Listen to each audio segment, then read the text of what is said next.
এরে পানবাড়ির মুসলমান মনোযোগ দিয়ে শোনো, আমি আমার ব্যক্তিগত কথা বলতেছি না, পয়গম্বরের কথাগুলো আমি জানাচ্ছি। পয়গম্বর বলেন খায়রুম মিন ইবাদাতি সিত্তিনা সালাত। যদি কোনো আল্লাহর বান্দা কোরআনের মজলিসের মধ্যে বসিয়া সামান্য সময় ব্যয় করে কোরআনের আলোচনাকে শ্রবণ করে, আর কোন ব্যক্তি যদি 7 বছর নফল ইবাদত করে, তার যে পরিমাণ সওয়াব দেওয়া হয়, আর কোরআনের মজলিসে বসে যদি কোরআনের আলোচনা শ্রবণ করে, 60 থেকে 70 বছরের সওয়াব তার আমলনামায় দান করে দেয়। আমরা 60 বছর 70 বছর বাঁচবো কিনা জানি না, 1 সেকেন্ডের গ্যারান্টি দিতে পারি না, আর 60 বছরের গ্যারান্টি কেমনে দেব? এই জন্য কোরআনের মজলিসের মধ্যে বসার দরকার আছে না? এখনো যারা দাঁড়িয়ে আছেন করজোর অনুরোধ করেছি, কোরআনের মজলিসের মধ্যে বসিয়া 7 বছর নফল ইবাদতের সওয়াব লুফে নেয়। এই জন্য আমি বলতেছি, এই যে উচ্চ স্বরে সুবহানাল্লাহ আলহামদুলিল্লাহ বললেন, এর কি সওয়াব নাই? বলুন সওয়াব নাই? পয়গম্বর জানিয়ে দেয়, যদি দুনিয়ার কোন ধনাঢ্য ব্যক্তি জমিন থেকে আসমান পর্যন্ত স্বর্ণ রূপা টাকা পয়সা আল্লাহর রাস্তায় সদকা করে দেয়, তার যেই পরিমাণ সওয়াব তার আমলনামায় দেয়, তার থেকে দ্বিগুণ সওয়াব সুবহানাল্লাহ বললে ওয়ালা ব্যক্তির আমলনামায় দান করে দেয়। জোরে বলুন না সুবহানাল্লাহ। হযরতে আবু হুরায়রা রাদিয়াল্লাহু তাআলা আনহু গাছের চারা লাগায়, পয়গম্বর রাস্তা দিয়ে হেঁটে যায়, পয়গম্বর আবু হুরায়রাকে ডাক দিয়ে বলে, এরে আবু হুরায়রা তুমি কি করতেছো, কি করতেছো? হযরতে আবু হুরায়রা বলে, মায়ের নবী গাছের চারা লাগায়। মায়ার নবী জানায়া দেয়, এরে আবু হুরায়রা আমি কি এমন আমলের কথা বলবো না যে আমলটা করলে আমার মানে তোমার জন্য জান্নাতের মধ্যে গাছের চারা লাগাইয়া দিবি। হযরতে আবু হুরায়রা বলে, ও মায়ের নবী, ও আমলের কথা শুনতে চাই যে আমলটা করলে আমার মালিক আমার জন্য জান্নাতের মধ্যে গাছের চারা লাগাইয়া দিবে। মায়ার নবী জানাইয়া দেয়, এরে আবু হুরায়রা তুমি যদি দুনিয়ার মধ্যে একবার সুবহানাল্লাহ আওয়াজ দাও, একবার সুবহানাল্লাহ আওয়াজ দেওয়ার কারণে তোমার জন্য আমার আল্লাহ জান্নাতের মধ্যে একটি গাছের চারা লাগাইয়া দিবে। আর যদি কোনো ব্যক্তি একবার নয়, 2 বার নয়, 3 বার সুবহানাল্লাহর আওয়াজ দেয়, ওই ব্যক্তি 3 বার সুবহানাল্লাহর আওয়াজ দেওয়ার কারণে আমার মালিক ওই ব্যক্তির জন্য জান্নাতের মধ্যে 3টি গাছের চারা লাগাইয়া দিবি। জোরে বলুন না সুবহানাল্লাহ। আমার কথা কি বোঝা যায়? বোঝা যায়? ভালো লাগতেছে? চলবে চলবে ইনশাল্লাহ। তাহলে সুবহানাল্লাহর আওয়াজ আসতে হবে না জোরে হবে? আরো জোরে বলুন, আসতে হবে না জোরে হবে? আরো কি বলতে হবে জোরে সুবহানাল্লাহ?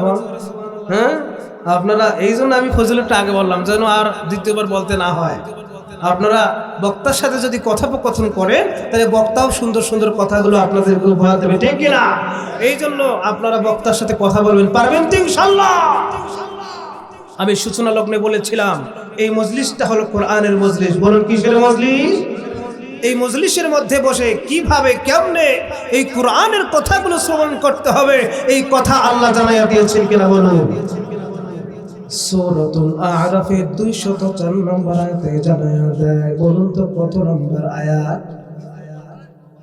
সূরাতুল আরাফের 204 নম্বর আয়াত স্পষ্ট ভাষায় জানায় দেয়, ওয়া ইযা কুরিআল কুরআনু ফাসতামিউ লাহু ওয়া আনসিতু লাআল্লাকুম তুরহামুন।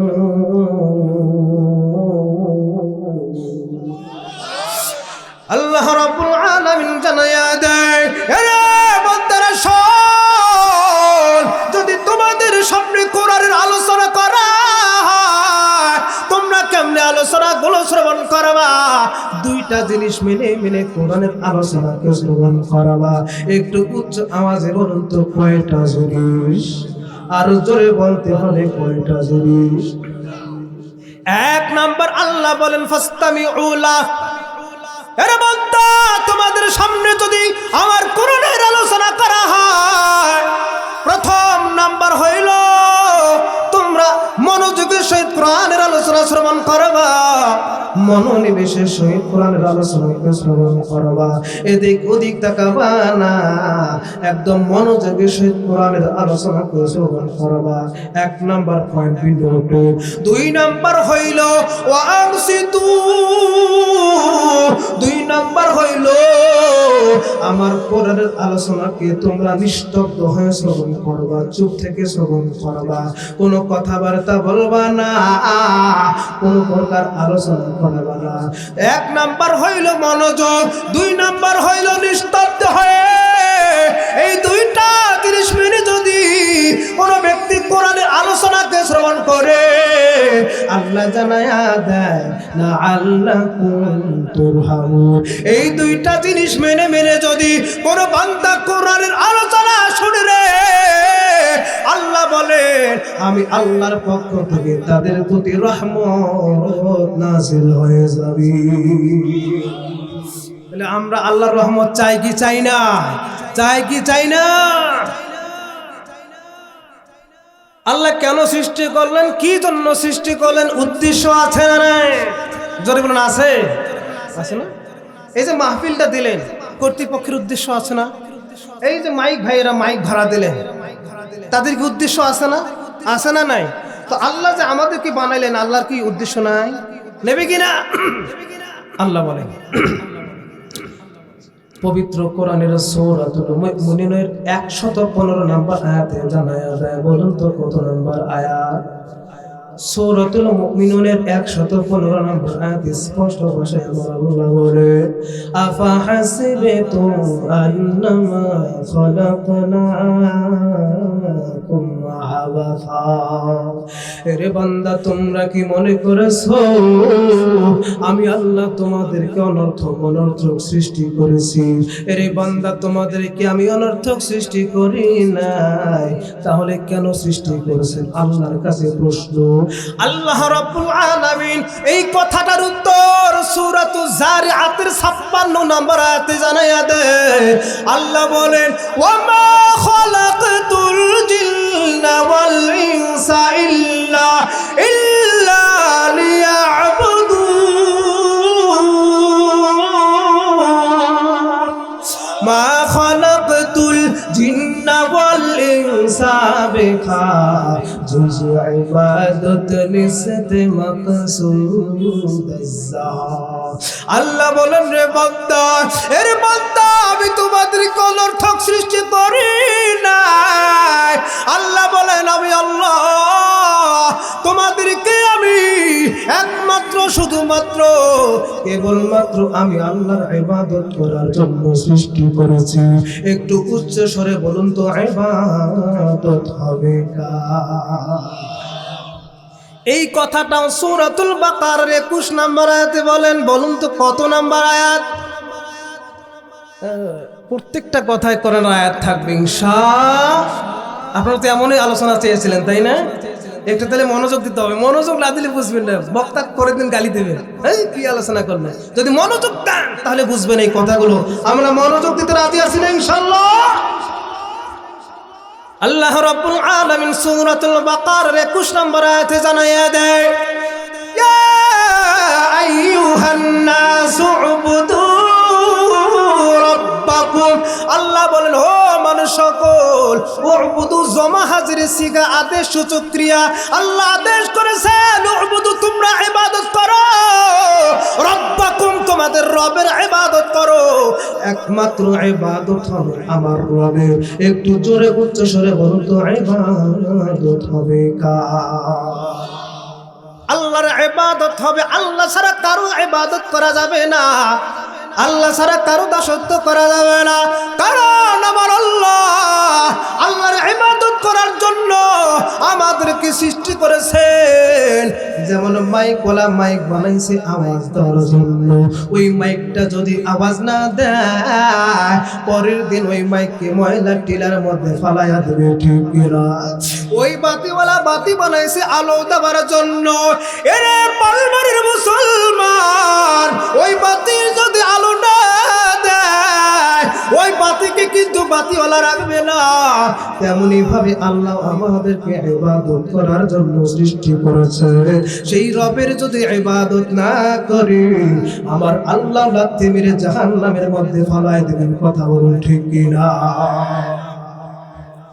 এই জন্য ইবাদত করব কার জোরে বলুন কার সূরাতুল বাকারার 21 নম্বর আয়াতে স্পষ্ট ভাষায় বলেছেন উবুদু তোমরা ইবাদত করো করতেই হবে রব্বাকুম তোমাদের রবের যদি মূর্তির ইবাদত করতে হয় তো আল্লাহ এখানে মূর্তির কথা বলতেন যদি আগুনের ইবাদত করতে হইতো আল্লাহ আগুনের কথাই বলতেন এখানে কারো কথা বলেছেন শুধুমাত্র রবের ইবাদত করতে হবে একটু উচ্চ আওয়াজে বলুন তো আমাদের রবকে আরো জোরে বলুন রবকে রবকে স্বীকারোক্তি দেই কি দেই না আমাদের রবকে রব বলে স্বীকারোক্তি দেই কি দেই না এই যে রবকে রব বলে স্বীকারোক্তি দিলাম আমাদের আল্লাহ কি বলেন শুনবেন আশা আছে তাহলে মনোযোগ দেন সূরাতুল হামিম সিজদা 30 নম্বর আয়াতে স্পষ্ট ভাষায় জানায়া দেয় ইন্নাল্লাযীনা ক্বালু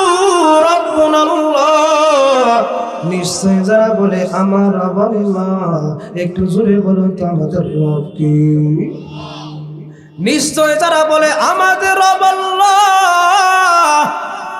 সুম্মা ইসতাকামু অতঃপর এই স্বীকারোক্তির উপরে যারা ইস্তেকামত থাকে অটল থাকে অবিচল থাকে তাতানাজ্জালু আলাইহিমুল মালায়েকা আল্লাহ জানায়া দেয় যারা বলে আমাদের রব আল্লাহ যারা আমি আল্লাহকে রব বলে স্বীকারোক্তি দেয় তাদের জন্য আমার আল্লাহ ফেরেশতাদেরকে অবতীর্ণ করে ফেরেশতাদেরকে ঘোষণা দিতে আদেশ করে এরে আমার ফেরেশতারা ঘোষণা দেয় যারা আমি আল্লাহকে আল্লাহ বলে স্বীকারোক্তি দেয় যারা আমি রবকে রব বলে স্বীকারোক্তি দেয় তাদেরকে জানায়া দাও আল্লাহ তাখাফু তাদের কোনো ভয় নাই ওয়ালা তাহজানু তাদের কোনো টেনশন নাই ওয়া আবশিরু বিল জান্নাহ যারা আমি আল্লাহকে রব বলে স্বীকারোক্তি দেয় যারা বলে আমাদের রব আল্লাহ আমি আল্লাহ ছাড়া কাউকে রব বলে স্বীকারোক্তি দেয় না তাদেরকে জানায়া দাও আমি আল্লাহর জান্নাত হলো তাদের জন্য ঠিকানা জোরে বলুন না সুবহানাল্লাহ তাহলে আমাদের রবকে একটু উচ্চ স্বরে বলুন তো আল্লাহ আমার রব সেই রবি আমার সব জোরে আল্লাহ আমার রব আওয়াজ হলো না বলুন আল্লাহ আমার রব দমে দমে তোল মোলি তারি অনুভব দমে দমে তোল মোলি তারি অনুভব জোরে আল্লাহ আমার রব তোমার দুনিয়াতে আমি যেদিকে তাকাই অথই নিয়ামতে ডুবে আছি সবাই ঠিক না তোমার দুনিয়াতে আমি যেদিকে তাকাই অথই নিয়ামতে ডুবে আছি সবাই পাখালির গানে শুনি তাসবিহ কলর জোরে আল্লাহ আমার রব জোরে আল্লাহ আমার রব, সেই রবই আমার সব। একটু উচ্চ আওয়াজ দিয়ে বলুন তো আমাদের রব কি? সেই আল্লাহকে জানার এবং চিনার দরকার আছে না নাই? আরো জোরে বলুন, কথা কয় না, আছে না নাই? হিকায়াতুল লতীফ একটি ফারসি গ্রন্থ। ওই গ্রন্থে উল্লেখ করেন একটি সুন্দর ওয়াকিয়া। পূর্বেকার জামানায় একজন বাদশা ছিল এবং তার একজন উজির ছিল। ওই বাদশা উজিরের পরামর্শ অনুযায়ী রাজ্য পরিচালনা করত। হঠাৎ করে উজির চাকরি ছেড়ে দিয়ে চলে গেছে, কোথাও খুঁজে পায় না। বাদশা খুব চিন্তিত, ও হাকিম, আমার উজির কই, আমার উজির কই? হাকিম বলে, বাদশা আমি তো জানি না, আপনার উজির কোথায় চলে গেছে আমি তো জানি না। বাদশা হাকিমকে বলতেছে, ও হাকিম, যাও যাও যাও, আমার উজিরের বাসায় যাও, গিয়ে দেখো কি কারণে আমার চাকরি ছেড়ে দিয়ে চলে গেছে। হাকিম বাদশার হুকুম অনুযায়ী উজিরের বাসায় গেছে। উজিরের বাসায় গিয়ে বলতেছে, ও উজির ভাই, আপনি বাদশার চাকরি ছেড়ে দিয়ে কেন চলে এসেছেন? ওই উজির ডাক দিয়ে বলে, হাকিম ভাই, আমি 5টা কারণে বাদশার চাকরি ছেড়ে দিয়ে চলে এসেছি। একটু উচ্চ আওয়াজ দিয়ে বলুন তো কয়টা কারণে? আরো জোরে বলুন তো কয়টা কারণে? উজির হাকিমকে ডাক দিয়ে বলতেছে, ও আমার হাকিম ভাই, আমি 5টা কারণে ওই দুনিয়ার বাদশার চাকরি ছেড়ে দিয়ে চলে এসেছি। ও হাকিম ভাই, আর ওই বাদশার চাকরি করবো না হাকিম ভাই। হাকিম ওই উজিরকে ডাক দিয়ে বলতেছে, ও উজির ভাই, আমি ওই 5টা কারণ জানতে চাই। ও উজির ভাই, আমাকে 5টা কারণ সুন্দরভাবে ব্যক্ত করুন।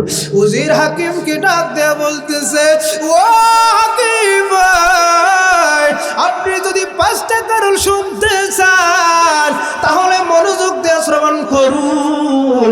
প্রথম নাম্বার কারণ হইল, আমি আগে দুনিয়ার যেই বাদশার ইবাদত করতাম, আমি আগে দুনিয়ার যেই প্রভুর ইবাদত করতাম, ওই প্রভু যখন খাইতো আমাকে চাহিয়ে চাহিয়ে দেখতে হইতো, কারণ আমার কোনো খাবার সুযোগ ছিল না।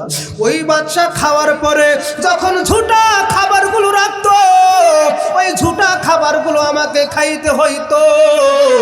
ও হাকিম ভাই, এখন আমি ওই বাদশার চাকরি ছেড়ে দিই, এমন বাদশার ইবাদত করি হাকিম ভাই, আমার এই বাদশা নিজে খায় না, কিন্তু আমাকে সুন্দর সুন্দর নাজ নিয়ামতগুলো খাওয়ায়।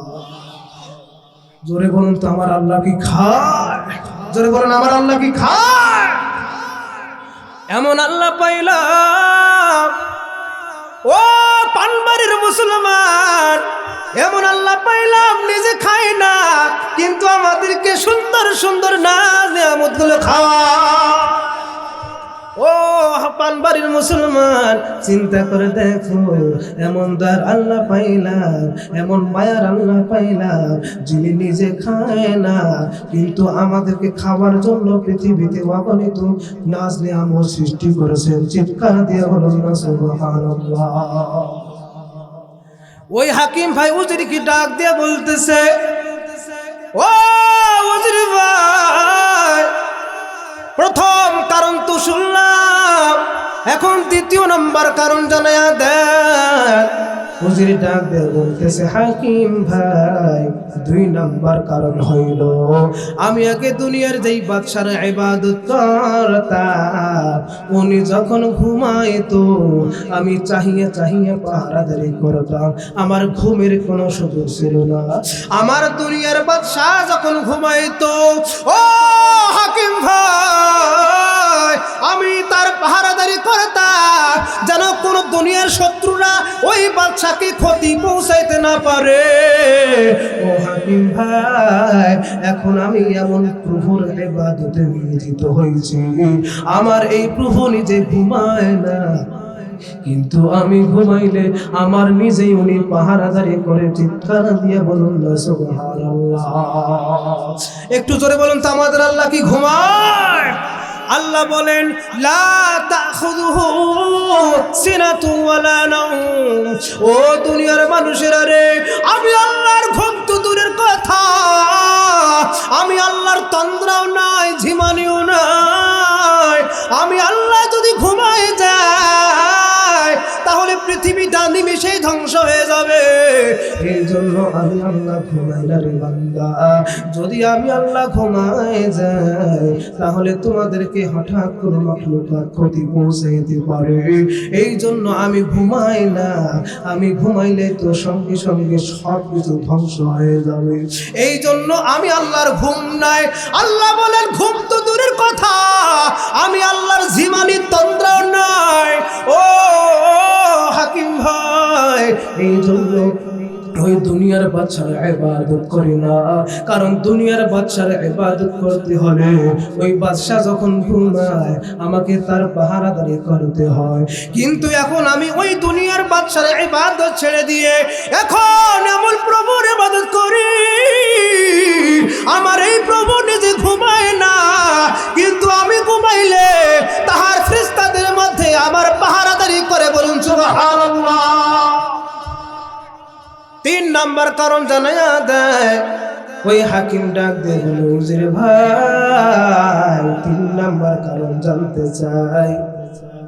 উজির ডাক দিয়ে বলে ও হাকিম ভাই 3 নাম্বার কারণ হইল আমি আগে দুনিয়ার যে প্রভুর ইবাদত করতাম, আমি আগে দুনিয়ার যেই মাওলার ইবাদত করতাম, আমার ভয় হয়তো ওই মাওলার হুকুম আদায় করতে গিয়ে ওই দুনিয়ার বাদশার ইবাদত করতে গিয়ে যদি সামান্য কিছু ভুল হয়ে যায়, ওই যে বাদশার পাশে দাজ্জাল তলোয়ার নিয়ে দাঁড়ায় আছে, আমার মাথাকে দেহ থেকে আলাদা করে দেবে।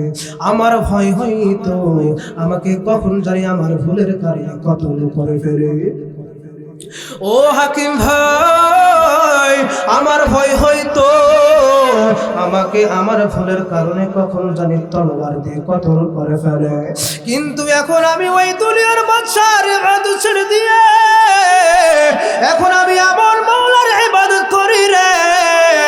আমার এই মাওলার হুকুম আদায় করতে গিয়ে যদি অগণিত অসংখ্য কোটি কোটি গুনাহ করে ফেলি, আর গভীর রজনীতে উঠে যদি তাহাজ্জুদ নামাজ আদায় করে আল্লাহকে বলি মালিক আমার মতো দুনিয়ায় কোনো গুনাহগার নাই, আমার মতো দুনিয়ায় আর পাপী নাই, ও দয়ার মালিক আমাকে মাফ করে দাও, আমি আর জীবনেও কোনোদিন গুনাহ করব না। ও হাকিম ভাই, আমার আল্লাহর কাছে মাফ চাইতে দেরি হয়, আমার আল্লাহ আমাকে মাফ করতে দেরি হয় না। এর জোরে বলুন না সুবহানাল্লাহ। আল্লাহ প্রতিদিন প্রথম আসমানে এসে আহ্বান করে আলা মিন মুস্তারসিকিন ফারজুকা, ও আমার বান্দারা রে কি আছো, যারা অভাবগ্রস্ত, যারা রিজিকের সংকীর্ণতায় ভুগতেছে, এরে বান্দা আমার কাছে যাও, আমি তো রাজ্জাক, আমি তো রিজিক দেওয়ার জন্য সব সময় রেডি থাকি রে বান্দা। এরে বান্দা টেনশন করিও না, টেনশন করিও না, আমি আল্লাহর কাছে যাও, আমি আল্লাহ তোমাদের রিজিকের ব্যবস্থা করে দেব। 2 নাম্বার বাক্য জানায়া দেয় আল্লাহ বলেন আলা মুস্তাফির ফাগফিরা, এরে আমার বান্দারা রে কে আছো গুনাহগার, যারা গুনাহ করতে করতে অসংখ্য অগণিত গুনাহ করে ফেলেছো, আমি আল্লাহর কাছে মাফ চাও, আমি আল্লাহ তোমাদেরকে জীবনের সমস্ত গুনাহ মাফ করে দিয়ে নিষ্পাপ বানায়া দিব। 3 নাম্বার বাক্য জানায়া দেয় আলা মুফতান ফাউ আফিয়া, ও আমার বান্দারা রে কে আছো, যারা অসুস্থতায় ভুগতেছো, যারা চিকিৎসার জন্য মাদ্রাজ দৌড়াও, যারা চিকিৎসার জন্য ইন্ডিয়ায় দৌড়াও, আর ইন্ডিয়ায় যাইতে হবে না, আর মাদ্রাজ যাইতে হবে না রে বান্দা। ভুল পথ কেন তুমি যাও? তুমি কি জানো না যেই মাদ্রাজের ডাক্তারের কাছে যাও, ওই মাদ্রাজের ডাক্তারের সৃষ্টি করনিওয়ালা হলাম আমি আল্লাহ। এরে বান্দা যাও না, আমি আল্লাহ তো হইলাম ডাক্তারের ডাক্তার, আমি আল্লাহর কাছে যাও, আমি আল্লাহ তোমাদের সমস্ত রোগ মুক্ত করে দেব। বলুন তো মাফ করার মালিক কে? সুস্থ করার মালিক কে? রিজিক দান করার মালিক কে? আল্লাহ বলেন রে বান্দা, তুমি আমার কাছে মাফ চাও, আমি আল্লাহ তোমাকে মাফ করে দেওয়ার জন্য রেডি হয়ে আছি। যদি রেডি নাই থাকতো তাহলে সূরাতুল বাকারার 222 নম্বর আয়াতের শেষ অংশে বলতেন না। আল্লাহ রাব্বুল আলামিন বলেন সূরাতুল বাকারার 222 নম্বর আয়াতের শেষ অংশে আল্লাহ বলেন, ইন্নাল্লাহা ইউহিব্বুত তাওয়াবিন। ওরে বান্দা শুনে রাখো, আমি আল্লাহ ওই সমস্ত গুনাহগার বান্দাদেরকে বেশি ভালোবাসি, যারা গুনাহ করার পর যারা তাওবা করে আত্মসমর্পণ করে সারেন্ডার করে, আমি আল্লাহ ওই সমস্ত বান্দাদেরকে অনেক অনেক বেশি ভালোবাসি। বলুন সুবহানাল্লাহ। আল্লাহ এখানে বলতে পারতেন ইন্নাল্লাহা ইউহিব্বুল মুত্তাকিন।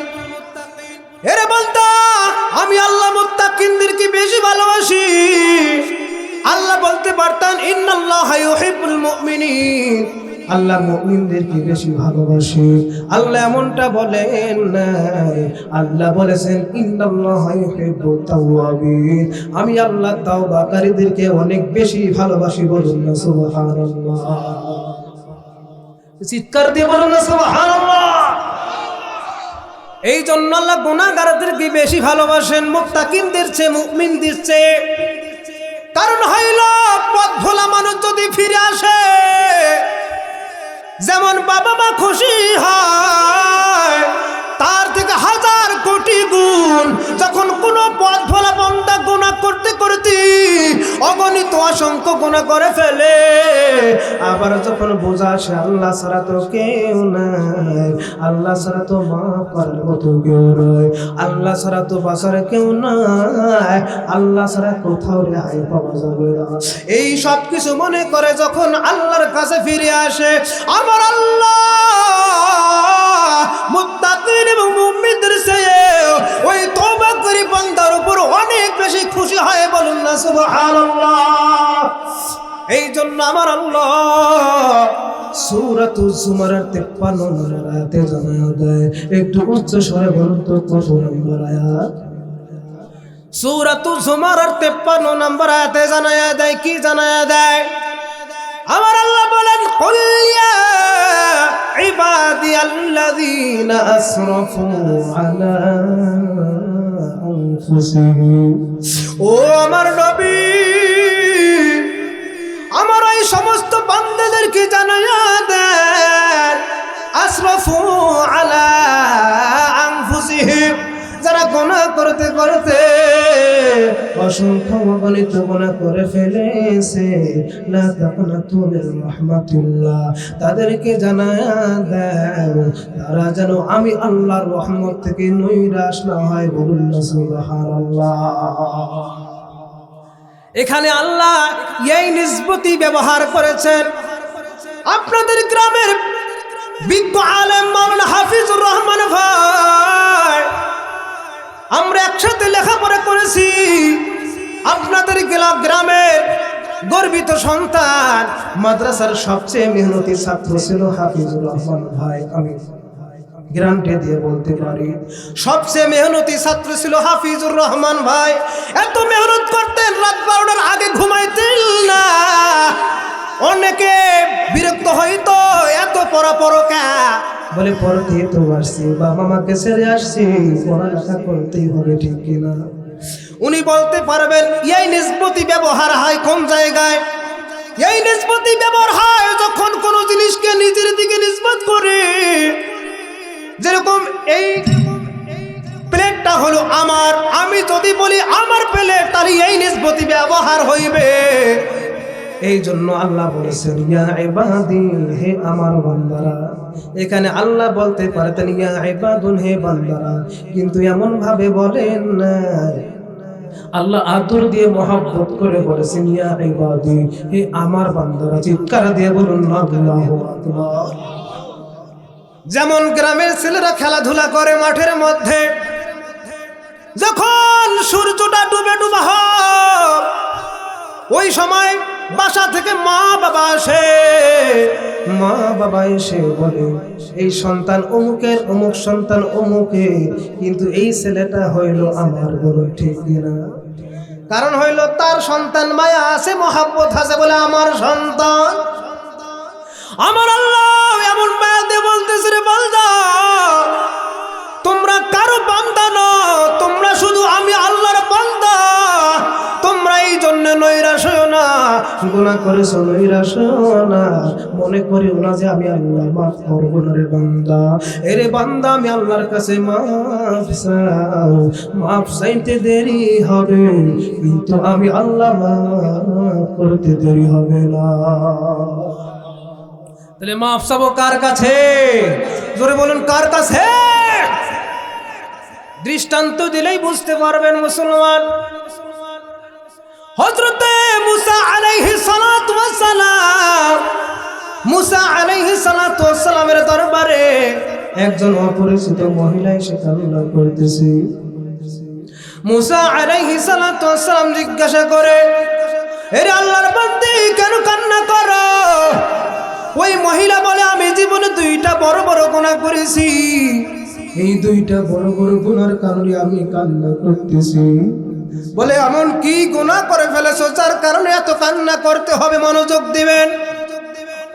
উনি বলতেছে, রে মুসা কালিমুল্লাহ, আমি আমার গুনার কথা বলবো না, তবে তুমি আমার জন্য আল্লাহর কাছে শুধু এতটুকু বলবা যে আল্লাহ জীবনে দুইটা বড় বড় গুনাহ করেছি, এই দুইটা গুনার কারণে প্রত্যেকটা রাত্রে আমার অশ্রু প্রবাহিত করেছি, কান্না করেছি। এই দুইটা গুনার কারণে আল্লাহর কাছে কান্না করেছি, তাওবা করেছি, আমার আল্লাহর কাছে মাফ চেয়েছি। তুমি শুধু আল্লাহর কাছে গিয়ে বলবা আমাকে আল্লাহ মাফ করছে কিনা। ওই মুসা আলাইহিস সালাতু ওয়াস সালাম বলতেছে, আরে আল্লাহর বান্দী, তুমি যদি তোমার গুনার কথা না বলো, আমিও তোমার জন্য আল্লাহর কাছে সুপারিশ করতে পারবো না। মহিলা নিরুপায় হয়ে গুনার কথাগুলো বলে দিলেন। বললেন, ওরে মুসা কালিমুল্লাহ, আমি জীবনে একজন বেগানা পুরুষের সাথে জেনা করেছি। ওই জেনা করার পর আমার পেটের মধ্যে ওই জেনার ফসল জন্ম লাভ করেছিল, আমার পেটের মধ্যে বাচ্চা এসেছিল। এরপরে ওই বাচ্চাটা যখন আস্তে আস্তে পেটের মধ্যে বড় হইল, 10 মাস হওয়ার পর ওই বাচ্চা যখন দুনিয়ার মধ্যে ভূমিষ্ঠ হইল, আমি চিন্তা করলাম আমি তো অবিবাহিত, আমার তো বিয়ে হয় নাই। গ্রামের লোকেরা জিজ্ঞাসা করবে বাচ্চা আসলো কোথা থেকে, আমি তো উত্তর দিতে পারবো না, আমি তো উত্তর দিতে পারবো না। এই জন্য চিন্তা করলাম যদি আমার সন্তান হওয়া গ্রামের মানুষ দেখে, আমার সন্তানটাকে যদি গ্রামের মানুষেরা দেখে, তাকে এমন ছিসা করবে, আমাকেও পাথর মেরে হত্যা করে ফেলবে।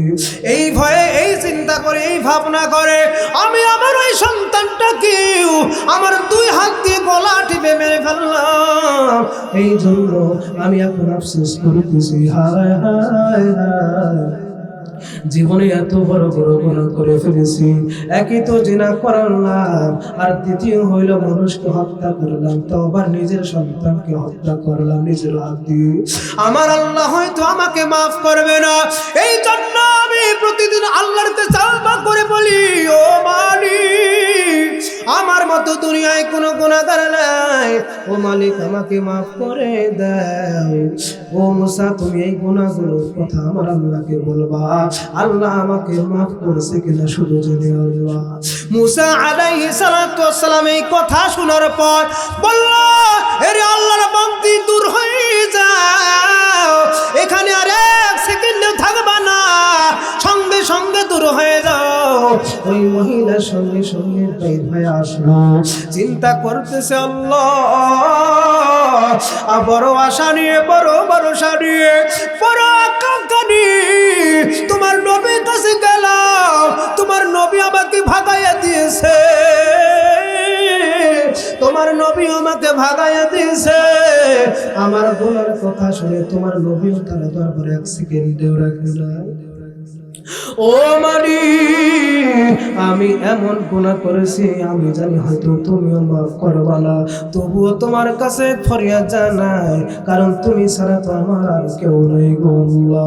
এমন ভাবে তওবা করেছে, এমন ভাবে তওবা করেছে, তওবাতান নাসুহা করেছে, এমন তওবা করেছে, ওই দিকে আল্লাহ এত খুশি হয়েছে।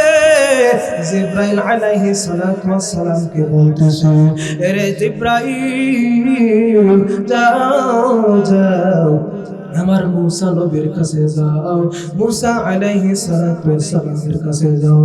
মুসা নবীর কাছে গিয়ে বলো, আরে মুসা কিছুদিন আগে আমার এক বান্দি তোমার কাছে এসেছিল। মুসা আলাইহিস সালাতু ওয়াস সালাম বলতেছে, হ্যাঁ আমার কাছে এক বান্দি এসেছিল, তার গুনার কথা স্বীকারোক্তি দিয়েছে। বলে তুমি কি করেছো তার সাথে? বলে তার গুনার কথা শুনে আমি আমার দরবার থেকে দূর দূর করে তাড়াইয়া দিয়েছি, কারণ এত বড় বড় গুনাহ করে ফেলেছে যার কোনো আমি ক্ষমা দেখতেছি না, এই জন্য আমার দরবার থেকে ভাগাইয়া দিয়েছি। বলে কি গুনাহ করেছে? বলে জিনা করেছে। আর কি গুনাহ করেছে? হত্যা করেছে, এই জন্য আমি আমার দরবার থেকে ভাগাইয়া দিয়েছি। এরে মুসা শোনো, আমার আল্লাহ কি বলেছেন জানো?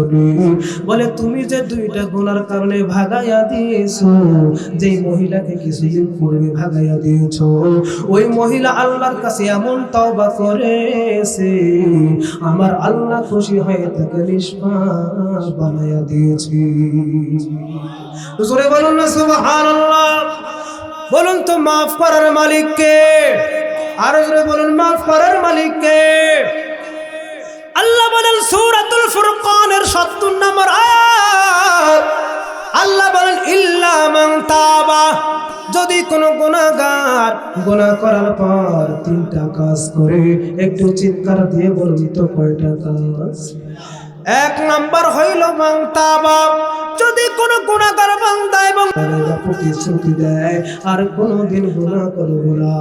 ৩ নাম্বার হইল ওয়া আমিলা আমালান সালিহা, ৩ নাম্বার হইল যদি নেক আমল করে আল্লাহ জানায়া দেয়, ফাউলাইকা ইউবাদদিলুল্লাহু সাইয়্যাতিহিম হাসানাত।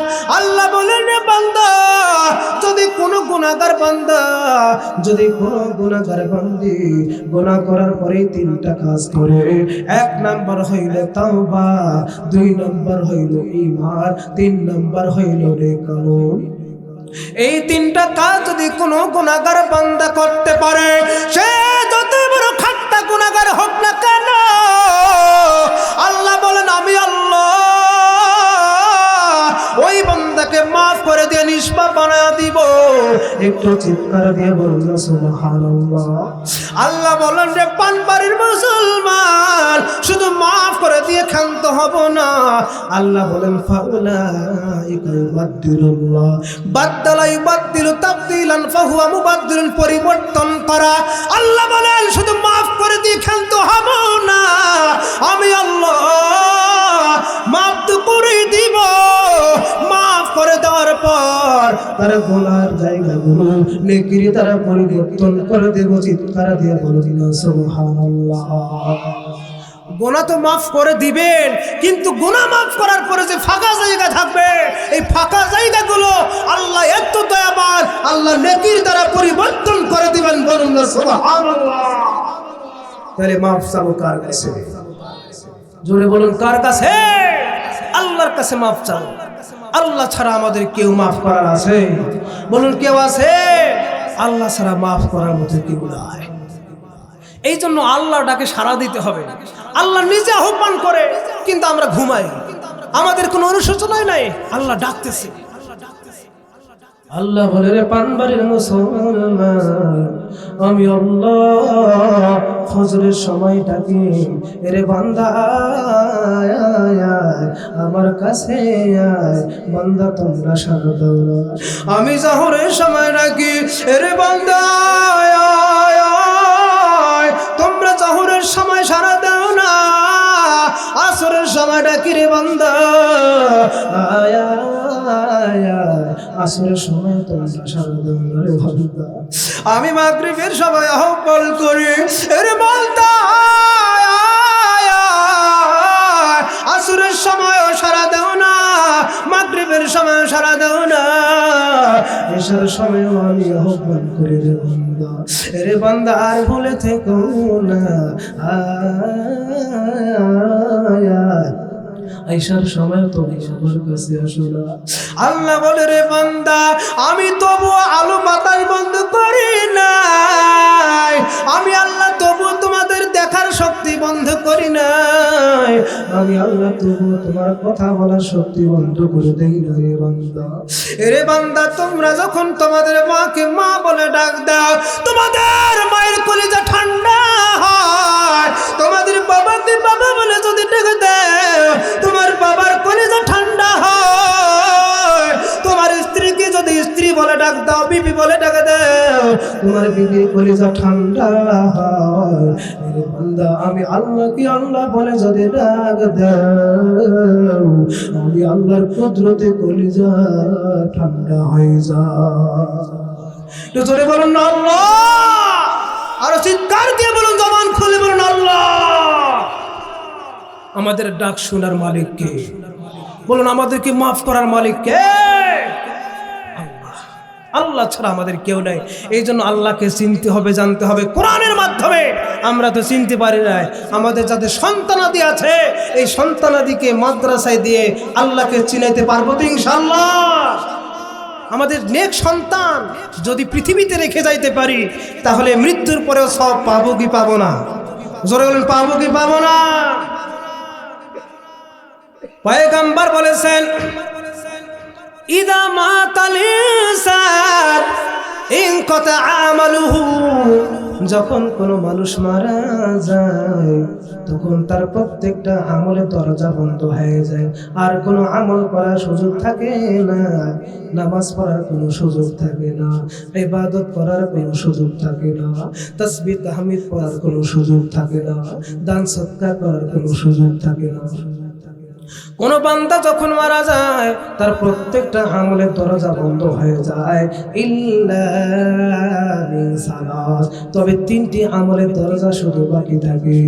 এক নাম্বার হইল মিন সাদাকাতিন দারিয়া, যদি কোনো বান্দা দুনিয়ার মধ্যে সদকা জারিয়া হিসেবে দান করে যায়, তখন ওই আমলের সব মৃত্যুর পরে পাইতে থাকে।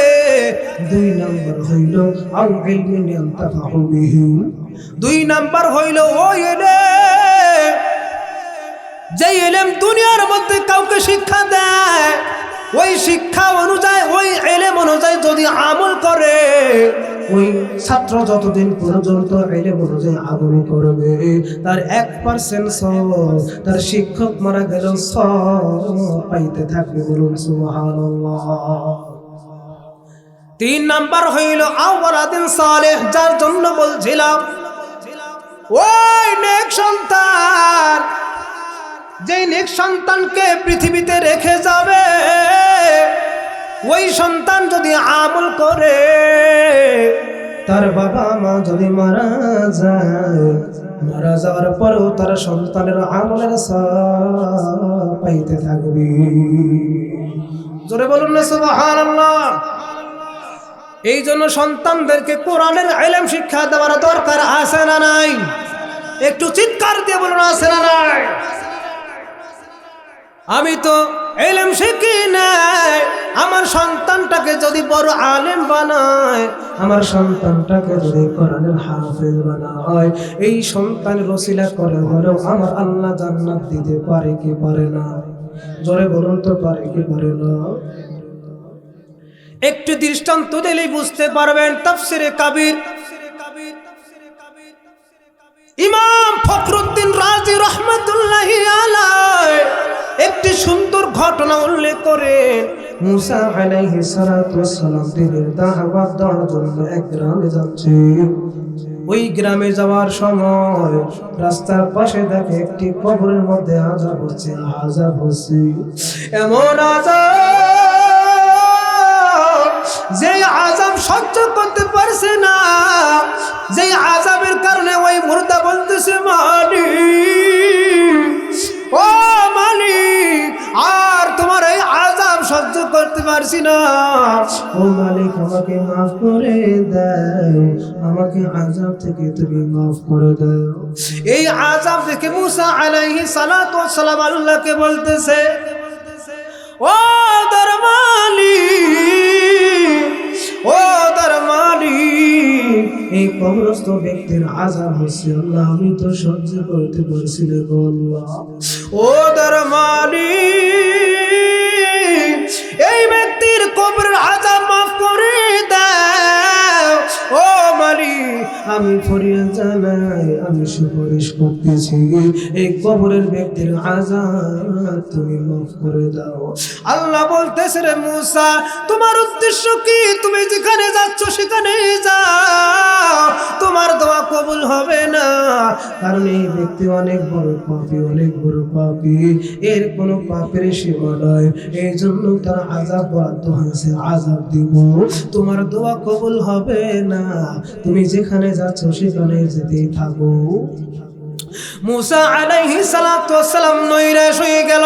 ওই গ্রামে, যেই গ্রামে দ্বীনের দাওয়াত দেওয়ার জন্য যাচ্ছিল, দ্বীনের দাওয়াত দেওয়ার পর কিছুদিন পরে যখন আবার বাসায় যাচ্ছে, ওই রাস্তার পাশে দিয়ে যখন যাচ্ছে, চিন্তা করতেছে যে কবরে কিছুদিন আগে আযাব দেখলাম, এখন গিয়ে দেখি তো কি অবস্থা।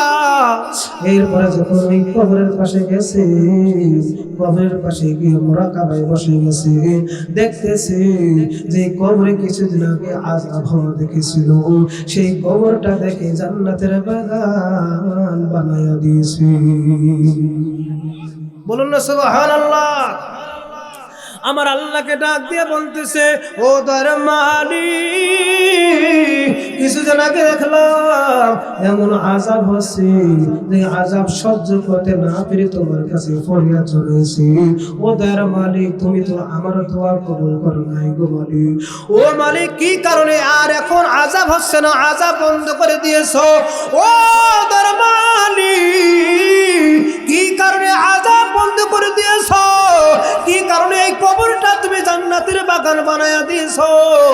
ও মালিক, তোমার লীলা কেমন তো আমি বুঝি না, ও মালিক জানায়া দাও, কি কারণে তুমি জান্নাতের বাগান বানায়া দিয়েছো মালিক?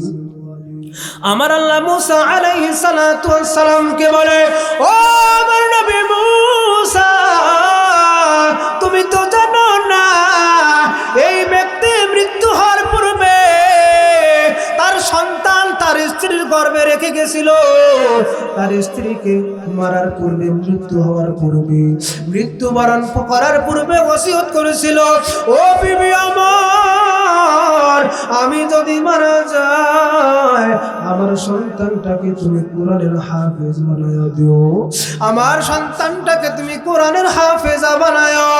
ও বিবি আমার, আমার এত পরিমাণ গুনাহ, আমার গুনার কোনো সীমা নাই। ও বিবি আমার, জীবনে এমন কোনো গুনাহ নাই যে গুনাহটা আমার দ্বারা সংগঠিত হয় নাই। ও বিবি আমার, জীবনে এমন কোনো নেকি নাই যে নেকিটা আমি বাদ দেই নাই, অর্থাৎ জীবনটাই শুধু গুনাহ দিয়ে ভরপুর।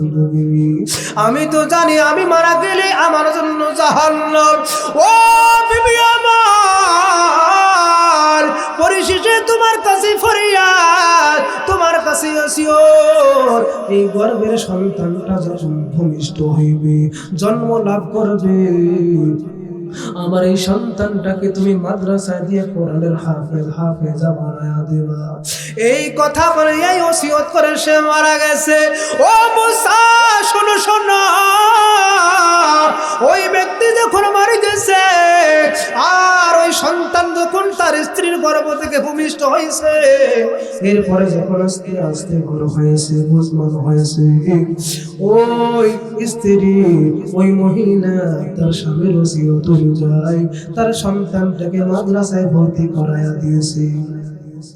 তার সন্তানকে মাদ্রাসায় ভর্তি করে দেওয়ার পর যখন ওই মাদ্রাসার উস্তাদরা ওই সন্তানকে বিসমিল্লাহির রহমানির রহিম শিক্ষা দিয়েছে, এরপরে আমি আল্লাহ ওই সন্তানের ওসিলা করে ওই সন্তানটাকে মাদ্রাসায় ভর্তি করে দেওয়ার কারণে, ওই সন্তানটা বিসমিল্লাহ পড়ার কারণে তার বাবার কবরটা আমি জান্নাতের বাগান বানাইয়া দিয়েছি।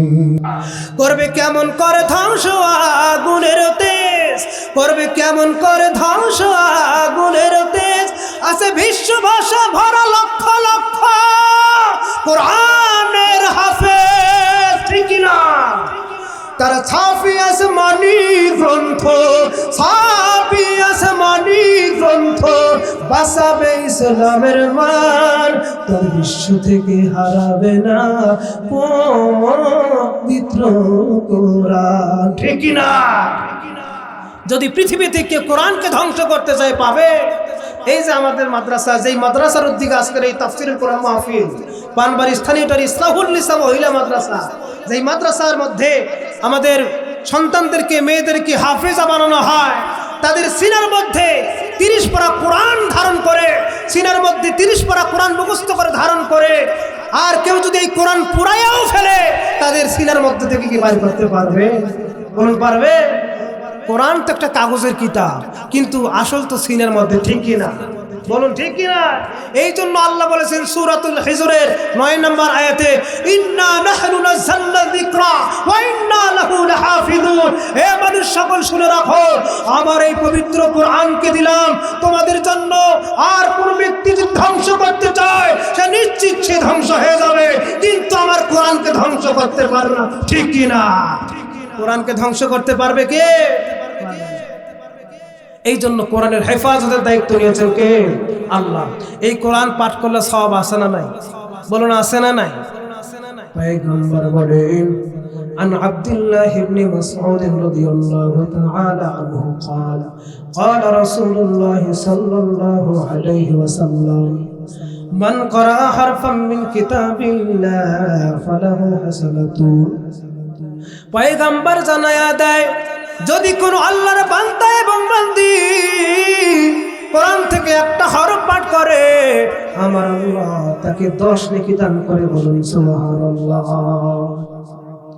লা আকুলু আলিফ লাম মিম হারফুন, পয়গম্বর বলেন আমি বলতেছি না আলিফ লাম মিম একটি হরফ, ওয়ালাকিন আলিফুন হারফুন, বড় আলিফ একটি হরফ, লামুন হারফুন লাম একটি হরফ, মিমুন হারফুন মিম একটি হরফ। কোন বান্দা যদি এই আলিফ লাম মিম একবার পাঠ করে, আল্লাহর নবী জানায়া দেয় ওই ব্যক্তির আমলনামায় 30টা নেকি দান করা হবে। তাহলে কোরআন পাঠ করার দরকার আছে না নাই? সন্তানদেরকে মাদ্রাসা দরকার আছে না নাই? মাদ্রাসায় যদি সন্তানদেরকে দেই, দেখেন দৃষ্টান্ত দিলাম, ওই সন্তান যদি দুনিয়ার মধ্যে কোরআন পাঠ করে, আমি যদি মারাও যাই, তাহলে আমার আমল নামায় সব যেতেই থাকবে। বলুন না সুবহানাল্লাহ, বলুন না সুবহানাল্লাহ। এই জন্য আমাদের সন্তানদেরকে পবিত্র কোরআন শিক্ষা দেব ইনশাআল্লাহ। আমাদের যাদের মেয়ে সন্তান আছে, আমাদের এই আপনাদের মাদ্রাসা স্থানীয়টারি ইসলাহুন নিসা মহিলা মাদ্রাসায় দিব ইনশাআল্লাহ।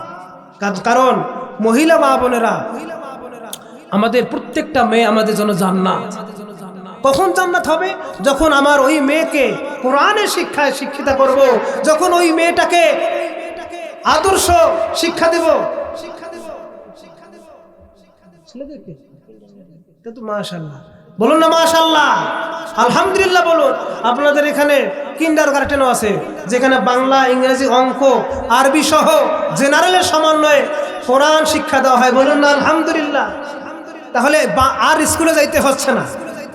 যদি আপনারা এইখানে কিন্ডারগার্টেনে দেন, 1 প্লে থেকে, নার্সারি থেকে 5 পর্যন্ত পড়তে পারবে, বাংলা, ইংরেজি সহ, অঙ্ক সহ, আরবি তো প্লাস পয়েন্ট। তাহলে আমাদের আর দরকার আছে? ক্লাস 2 এর মধ্যে কোরআন শরীফ ঝরঝরা পড়তে পারবে, 3-5 এর মধ্যে তো হাফেজ হয়ে যাবে, বলুন না আলহামদুলিল্লাহ। এই জন্য আমাদের সন্তানদেরকে আমরা এই মাদ্রাসায় দেব। যাদের ছেলে সন্তান আছে আমরা নুরানি কিন্ডারগার্টেনে ভর্তি করে দেব, যাদের মেয়ে সন্তান আছে মহিলা মাদ্রাসায় দিয়ে দেব। দুইটাই আছে, নূরুন আলা নূর, নূরাইন, 2 নূরের অধিকারী আমার ভাই। তাহলে আমাদের সন্তানদেরকে মাদ্রাসায় দেবো তো ইনশাআল্লাহ। একটু 2 হাত তুলে আল্লাহকে দেখায়, যাদের সন্তান আছে তারাও হাত তুলি, যাদের সন্তান নেই তারাও হাত তুলি। আমাদের যাদের সন্তান হবে তারাও যেন মাদ্রাসায় ভর্তি করে দেয়, একটু 2 হাত তুলে আল্লাহকে দেখায়, মালিক আমাদের সবাইকে কবুল করে নাও। আমাদের যাদের সন্তান আছে তাদেরকে মাদ্রাসায় দেওয়ার তৌফিক দান করে দাও, যাদের সন্তান হবে তাদেরকেও যেন মাদ্রাসায় দেয় সেই তৌফিক দান করে দাও, আল্লাহুম্মা আমিন। আর কিছু বলবেন? কিছু বলেন আপনি, আপনার কিছু অভিমত প্রকাশ করেন, আসেন। আমার প্রিয় ভাই, আমার প্রিয় বন্ধু, আপনাদের এলাকার কৃতি সন্তান, والعاقبة للمتقين والصلاة والسلام على رسوله محمد وآله وأصحابه أجمعين। أي رب العالمين، يا الله تكيا দেখো আল্লাহ গভীর জমিতে, আল্লাহ আল্লাহ তোমার কিছু বান্দা আল্লাহ কোরআনের আলোচনা শোনার জন্য আল্লাহ শীত অপেক্ষা করে আল্লাহ ছুটে চলে এসেছিল। আল্লাহ আল্লাহ দীর্ঘক্ষণ এই কোরআনের আলোচনা শ্রবণ করেছে। আল্লাহ আল্লাহ আল্লাহ মাহফিল শেষে আল্লাহ আল্লাহ তোমার দরবারে দুখানা হাত পেতে দিয়েছি। ও মালিক আল্লাহ তোমার পূর্ব মুহূর্তে আল্লাহ আল্লাহ তোমার কালামুল্লাহ শরীফ থেকে তেলাওয়াত করেছি। আল্লাহ ও দরমানি আল্লাহ তোমার হাবিবের প্রতি দরুদ শরীফ পাঠ করেছি। আল্লাহ ও দরমানি আল্লাহ আল্লাহ যদি ভুল ভ্রান্তি হয়ে থাকে আল্লাহ আল্লাহ তোমার গফফার নামের উসিলায় ভুলগুলোকে মাফ করে দেয়। ও দরবারি আল্লাহ যা সময় থেকে লক্ষ লক্ষ কোটি কোটি গুণ বৃদ্ধি করিয়া আকায়ে নামদার তাজদার মদিনা আহমদ মুস্তাফা মুহাম্মদ মুস্তাফা সাল্লাল্লাহু আলাইহি ওয়াসাল্লাম রওজা মুবারকে পৌঁছায়া দাও। ও দরবারি আল্লাহ বাবা আদম আলাইহিস সালাতু ওয়াস সালাম থেকে আজ পর্যন্ত যত আম্বিয়া একরাম, সাহাবায়ে একরাম, তাবেঈন, ইমাম মুজতাহিদিন, সালফে সালেহিন, বুজুর্গিনেদি, মুমিনিন, মুমিনাত, মুসলিমিন, মুসলিমাত যারা অন্ধকার গহীন কবরে চলে গেছে, ও দরবারি হে আল্লাহ তাদের প্রত্যেকের আল্লাহ মুবারকের সওয়াব তুমি পৌঁছায়া দাও। ও দরবারে আমরা যারা আমিন আমিন বলতেছি, ও আল্লাহ আমরা যারা ভিখারির নয়, মিসকিনের নয়, এতিমের নয়, আমিন আমিন বলতেছি। ও আল্লাহ আমাদের অনেক মা দাদা দিদার নানি আত্মীয় স্বজন পাড়া প্রতিবাসী, আয় আল্লাহ খানদানের খানদান যারা অন্ধকার গহীন কবরে শুয়ে আছেন আল্লাহ, ও আল্লাহ তাদের প্রত্যেকের আল্লাহ মুবারকের সওয়াব তুমি পৌঁছায়া দাও। ও দরমালিক আয় আল্লাহ তাদের প্রত্যেকের কবর মাফ করে দাও। আল্লাহ তাদের প্রত্যেকের কবরগুলোকে জান্নাতের বাগিচা বানায়া দাও। আল্লাহ আয় আল্লাহ আমরা তো গুনাহগার আল্লাহ, ও মালিক আল্লাহ গুনাহ করতে করতে অসংখ্য অগণিত গুনাহ করে ফেলেছি। আল্লাহ আমাদের গুনার দিকে যদি তাকাও, আল্লাহ আমাদের জাহান্নাম ছাড়া কোন উপায় হবে না। আল্লাহ আমাদের গুনার দিকে না তাকাইয়া, আল্লাহ তোমার গফফার নামের দিকে তাকাইয়া আমাদের জীবনের সমস্ত গুনাহগুলো তুমি মাফ করে দাও। আল্লাহ এই গুনাহ নিয়ে কবরে যেতে চাই না আল্লাহ। ও মালিক, আল্লাহ এই গুনাহ নিয়ে যদি কবরে যায়, আল্লাহ কবরে দুই পাশের মাটির চাপ সহ্য করতে পারবো না আল্লাহ। আল্লাহ দুনিয়ার সামান্য পিঁপড়ার কামড় সহ্য করতে পারি না আল্লাহ। ও মালিক, ওই কবরে অজগর সাপের দংশন কেমনে সহ্য করবো আল্লাহ? যে অজগর সাপ দংশন করলে 70 গজ মাটির নিচে চলে যাবে। ও তার মালিক, দুনিয়ার সামান্য বৃষ্টি আসলে বিছানায় থাকতে পারে না আল্লাহ। আল্লাহ বৃষ্টির পানিতে বিছানা যদি ভিজে যায়, সেই বিছানায় থাকতে পারে না। ও তার মালিক, ওই কবরে কেমনে বিছানা ছাড়া ঘুমাবো আল্লাহ? ও তার মালিক, আল্লাহ দয়া করে আমাদেরকে মাফ করে দাও আল্লাহ। আমাদের সবাইকে তুমি নিষ্পাপ বানায় দাও আল্লাহ। ও তার মালিক আল্লাহ, এই মাহফিল যারা করেছে আল্লাহ, যারা শরণ দিয়েছে আল্লাহ, যারা অর্থ দিয়ে আল্লাহ সময় দিয়ে সাহায্য করেছেন আল্লাহ, প্রত্যেককেই তুমি কবুল এবং মঞ্জুর করে নাও আল্লাহ। আল্লাহ, এই মাদ্রাসাটাকে তুমি কবুল এবং মঞ্জুর করে নাও আল্লাহ। আল্লাহ, এই মাদ্রাসার যতগুলো হাজত আছে আল্লাহ, সমস্ত হাজতকে তুমি পূরণ করে দাও আল্লাহ। ও মালিক আল্লাহ, আমার বন্ধু আল্লাহ, আমার বড় ভাই হাফিজুল ইসলাম ভাইকে তুমি কবুল করে নাও আল্লাহ। আল্লাহ, সারা বিশ্বের জন্য তুমি কবুল করে নাও আল্লাহ। আল্লাহ, দ্বীনের দাওয়াত দেওয়ার তৌফিক দান করে দাও আল্লাহ।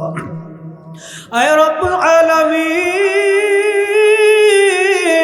আল্লাহ তুমি তো সবই জানো, সবই দেখেছো আল্লাহ। কিছুদিন আগে আয় রব্বুল আলামিন, আয় আল্লাহ, আল্লাহ শরীফ উসমান হাদি ভাই আল্লাহ, যাকে আল্লাহ তার শত্রুরা কতল করেছে, গুলি করে হত্যা করে ফেলেছে আল্লাহ। সারা বাংলাদেশের মানুষ তার জন্য কাঁদে আল্লাহ। ও মালিক আল্লাহ, আমার শরীফ উসমান ভাইকে তুমি জান্নাত দান করে দাও আল্লাহ। তুমি জান্নাতুল ফিরদাউস নসিব করে দাও আল্লাহ। আল্লাহ, শরীফ উসমান ভাইয়ের আল্লাহ কবরটাকে তুমি জান্নাতের বাগিচা বানায়া দাও আল্লাহ। আয় রব্বুল আলামিন, আল্লাহ সারা বাংলাদেশের মানুষের দোয়াগুলোকে তুমি কবুল করে নাও আল্লাহ। আল্লাহ, বিশেষ করে খাস করে আল্লাহ, আল্লাহ যেই মাদ্রাসার থেকে মাহফিল আল্লাহ, মাদ্রাসার জমিদাতাকে তুমি কবুল করে নাও আল্লাহ। মাদ্রাসার শিক্ষক শিক্ষিকা বৃন্দদেরকে কবুল করে নাও আল্লাহ। ছাত্রীদেরকে কবুল করে নাও আল্লাহ। আল্লাহ, ছাত্রদেরকে তুমি কবুল করে নাও আল্লাহ। ও মালিক আল্লাহ, দয়া করে মা করে আল্লাহ, আল্লাহ সাউন্ড সিস্টেমস ভাইদেরকে তুমি কবুল করে নাও আল্লাহ। আয় রব্বুল আলামিন, আল্লাহ আজকের মাহফিলটাকে তুমি কবুল করে নাও আল্লাহ। ও আল্লাহ, এই মাহফিলটাকে তুমি আমাদের জন্য নাজাতের জারিয়া বানায়া দিও আল্লাহ। রাব্বির হামহুমা কামা রাব্বায়ানি সগীরা, আল্লাহুম্মা রাব্বির হামহুমা কামা রাব্বায়ানি সগীরা। সুবহান রাব্বিকা রাব্বিল ইজ্জাতি আম্মা ইয়াসিফুন ওয়া সালামুন আলাল মুরসালিন ওয়ালহামদুলিল্লাহি রাব্বিল আলামিন। আমিন বিরহমাতিকা ইয়া আরহামার রাহিমিন।